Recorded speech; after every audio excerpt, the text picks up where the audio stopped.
नमस्कार साथियों, स्वागत है आपका डीबीएम न्यूज़ में। मैं आपके साथ विवेक कुनियाल। डीबीएम न्यूज़ समझता है, जो डीबीएम न्यूज़ खुद देखता है वो अपने दर्शकों को भी दिखाना चाहता है। इसी कड़ी में जब बात हुई दर्शकों को दिखाने की तो कैमरा खोल दिया गया, माइक आईडी चला दी गई और सिलसिला हुआ हमारे कार्यक्रम उत्तराखंड दर्शन का। अभी हम हैं टिहरी में और टिहरी की एक विशेष जगह है जिसे कहते हैं सकलाना रेंज, सकलाना पट्टी। यह सकलाना रेंज आज से ही नहीं बल्कि इस सकलाना रेंज ने बहुत बलिदान भी दिए। इस गांव ने बहुत महापुरुषों को जन्म दिया, बहुत महापुरुषों को पाला। इस गांव से चाहे राजशाही के खिलाफ आंदोलन के लिए हो या फिर राजाओं की मदद करने के लिए राजनीतिक चाणक्य हों या फिर पर्यावरण के क्षेत्र में हो या फिर बतौर भारतीय सेना में सेवा देने के लिए हो, यहाँ पर अनेक महापुरुष हुए। और मैं अगर बात करूँ, आप मेरे पीछे जंगल देख रहे होंगे, ये जंगल प्राकृतिक निर्मित नहीं है, इस जंगल को बनाया गया है। ये जंगल बनाया गया था यहीं के एक महापुरुष विश्वेश्वर दत्त सकलानी जी ने।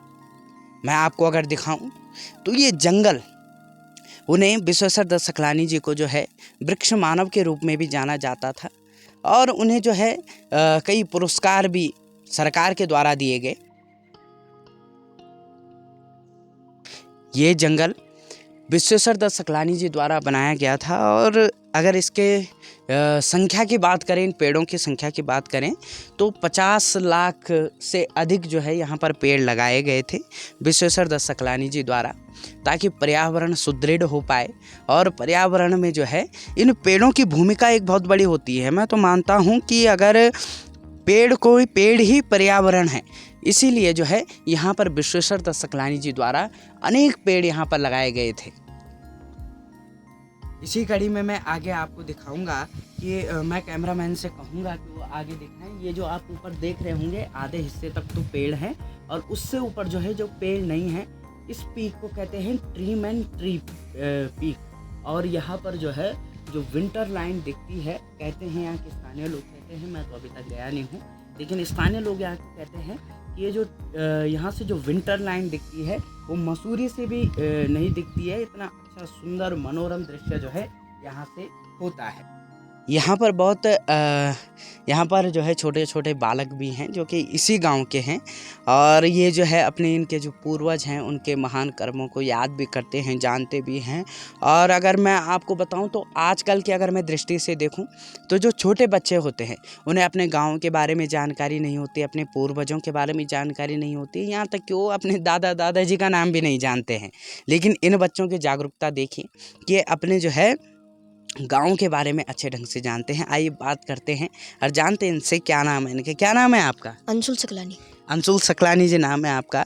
तो आप देखेंगे कि यहाँ पर जैसे विश्वेश्वर दत्त सकलानी जी थे, जानते हैं आप उनको? जी। क्या लगते थे आपके? दादाजी लगते थे। तो आप मतलब ये जानते हो कि ये जो जंगल उन्होंने लगाया था और यहाँ पर वो किए थे, क्या आपने कभी विश्वेश्वर दत्त सकलानी जी को देखा था? नहीं देखा था। हाँ, तो ये बहुत छोटे हैं, इन्होंने शायद नहीं देखा होगा। लेकिन इनकी जागरूकता भी, मैं जब इनसे बात कर रहा था तो ये बहुत बता रहे थे, कैमरे के सामने थोड़ा सा शर्मा रहे हैं, लेकिन ये पूरा इन्होंने जो ये जानकारी है इन बच्चों ने ही मुझे दी है। और ये बच्चे जो हैं बहुत जागरूक हैं, अभी वर्तमान समय में अपनी स्कूली पढ़ाई कर रहे हैं। कौन से क्लास में पढ़ते हैं आप? 7th में पढ़ते हैं आप। कौन से स्कूल में? सरस्वती शिशु मंदिर सत्य सकलाना। अच्छा, सरस्वती शिशु मंदिर सत्यों सकलाना में। तो ये बहुत क्योंकि गांव में रहते हैं बच्चे, और जब गांव में रहते हैं तो गांव का एक लगाव एक अलग होता है। आजकल के बच्चों में मैं देखता हूँ लगाव देखने को नहीं मिलता है, जो कि अक्सर पहले समय में होता था। अपने गांव से प्यार, अपने खेतों से प्यार, वो आजकल के बच्चों में नहीं दिखता है। लेकिन मैं जब इधर आया और यहाँ पर मैंने देखा तो इन बच्चों को जो है बहुत लगाव है अपने गांव से, बहुत जानकारी भी रखते हैं गांव से, बजाय इसके कि क्योंकि जब कैमरे के सामने पहली बार आ रहे हैं तो शर्मा रहे हैं। दूसरे लड़का हमारे साथ है, क्या नाम है आपका? शिवांश सकलानी जी। आप भी इधर ही रहते हैं? कौन से क्लास में पढ़ते हैं? 9th। विश्वेश्वर दत्त सकलानी जी के बारे में जानते हैं आप? अच्छा, एक यहाँ पर और थे जो कि उत्तराखंड जो ये टिहरी रियासत थी इसके राजशाही के लिए जो है बहुत माने जाते हैं वो। नागेंद्र शकलानी नाम है उनका, जानते हैं आप उन्हें? हाँ। क्या क्या लगते थे वो आपके? दादाजी। वो भी दादाजी लगते थे। तो देखिए कितने गौरवान्वित होते होंगे ये बच्चे कि जब ये सुनते होंगे हमारे दादाजी, या फिर कोई बड़े भाई लगते होंगे, कोई दादाजी लगते होंगे, कोई ताऊ जी लगते होंगे, और जब वो सुनते होंगे कि यहाँ पर के जो उन्होंने इतने महान कर्म किए हैं तो इनका भी जो है सीना चौड़ा हो जाता होगा। यहाँ पर मैं आपको दिखाऊं तो आपने उत्तराखंड के इतिहास में जब पढ़ा होगा तो नागेंद्र दत्त सकलानी जी को आपने ज़रूर पढ़ा होगा, जो कि कीर्ति नगर विद्रोह में जो है शहीद हो गए थे। और राजा के जो उस समय पे सेनापति थे डोभाल जो थे, उनके द्वारा जो है उनकी गोली मारकर हत्या कर दी गई थी। और यहाँ पर मैं पीछे दिखाऊं तो ये उन्हीं की जन्मस्थली है नागेंद्र दत्त सकलानी जी की, और यहीं पे उन्होंने जन्म लिया था। वो माफीदार भी हुआ करते थे, और यहाँ पर जो है राजा के द्वारा उनके द्वारा जो है राजा उनके द्वारा यहाँ से कर वसूला करते थे, जो कि सकलाना रेंज का जो कर था वो यहाँ के माफीदार ही लेते थे, इसलिए इन्हें माफीदार कहा जाता था। और ये उनका जन्मस्थली है, यहीं पर उन्होंने जन्म लिया था। और मैं अगर बात करूँ इस सकलाना रेंज की तो यहाँ के जो है महापुरुषों की कमी नहीं है इधर। अगर मैं आपको यहाँ पिछली तरफ दिखाऊँ तो यहाँ पर जो है एनसीईआरटी के निदेशक श्री दिनेश सकलानी जी का जो पैतृक गांव भी यही है, उनकी जन्मस्थली भी यही है। मैं अगर आपको इस तरफ दिखाऊं, ये उनका घर है। यहाँ पर ही श्री दिनेश सकलानी जी जो अभी वर्तमान समय में एनसीईआरटी के निदेशक हैं, ये उनका घर है।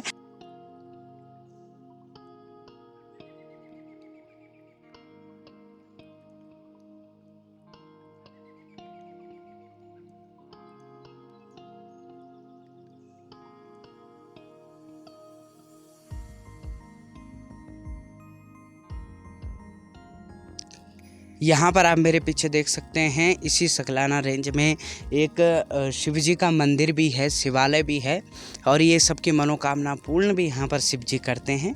और कहा जाता है कि पहले समय पे जब यहाँ के स्थानीय लोगों को कोई दिक्कत होती थी, कोई समस्याएं होती थी, और वो जो है शिव जी के पास गुहार लगाते थे, तो शिव जी जो है खुद उनके सपने में आकर के उस शंका का समाधान करते थे, और जो भी उसके लिए जो निवारण होता था वो बताते थे। अरे इसी बीच में मैं अगर मंदिर के पीछे आपको दिखाऊं तो ये जो है देवदार का जंगल जो आप यहाँ पर देख रहे हैं, ये भी विश्वेश्वर दत्त सकलानी जी की ही देन है। यहाँ पर उनके द्वारा ही यहाँ पर ये देवदार का जंगल भी जो है बनाया गया था। और इस मंदिर की विशेषता के बारे में जानेंगे। यहाँ पर हमारे साथ मंदिर के पुजारी जी जुड़ चुके हैं। आइए जानते हैं इस मंदिर की विशेषता क्या है और इस मंदिर के बारे में जानकारी लेंगे। सबसे पहले तो पुजारी जी बहुत बहुत स्वागत है आपका हमारे डीबीएम न्यूज़ में। और थोड़ा सा जानना चाहेंगे आप, विस्तार पूर्वक थोड़ा सा बताइए कि मंदिर की विशेषता क्या है और कब यहाँ पर ये बनाया गया था। ये कुछ ये मंदिर जो है 1630 का है और ये जो जंगेश्वर महादेव है, तो जो सकलानियों का बहुत प्राचीन मंदिर है। तो यहाँ पर काफ़ी लोग आते हैं दूर दूर से। तो यहाँ पर एक पिंडी है तो जंगेश्वर महादेव, तो ये नागदेव की जांग से निकली।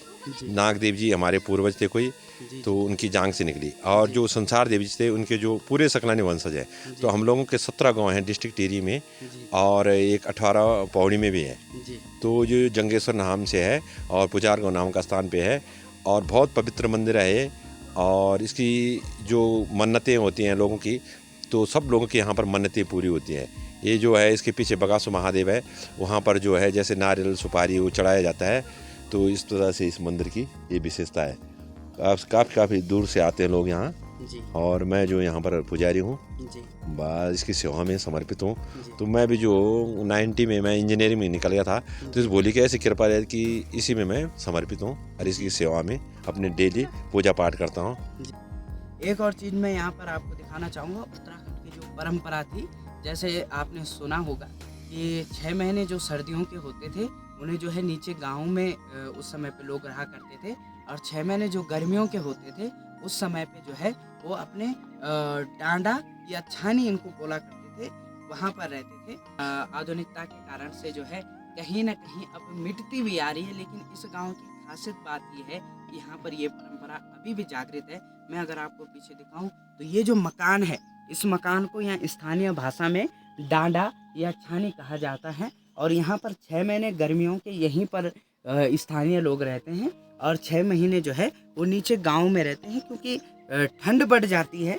सर्दियों के मौसम में जो है ये डांडा ऊंचाई पे होता है, यहाँ पर ठंड पड़ जाती है, बर्फ़ पड़ने लगती है, जिससे कि मवेशियों को भी दिक्कत होती है। इसलिए जो है वो नीचे गांव में चले जाते हैं और गांव में क्योंकि गर्मी के कारण से वो नीचे है, वहाँ पर सूर्य की किरणें जो है सीधी पड़ती हैं, इस कारण से जो है वहाँ पर गर्मी बढ़ जाती है। इसलिए वो जो है ऊपर की तरफ रुख करते हैं, छानियों में आते हैं। यहाँ पर मौसम थोड़ा सा शुष्क होता है, इसलिए 6 महीने वो यहीं व्यतीत करते हैं। इस न्यूज़ में बस इतना ही। कैमरामैन आदित्य के साथ विवेक उनियाल, DBM न्यूज़।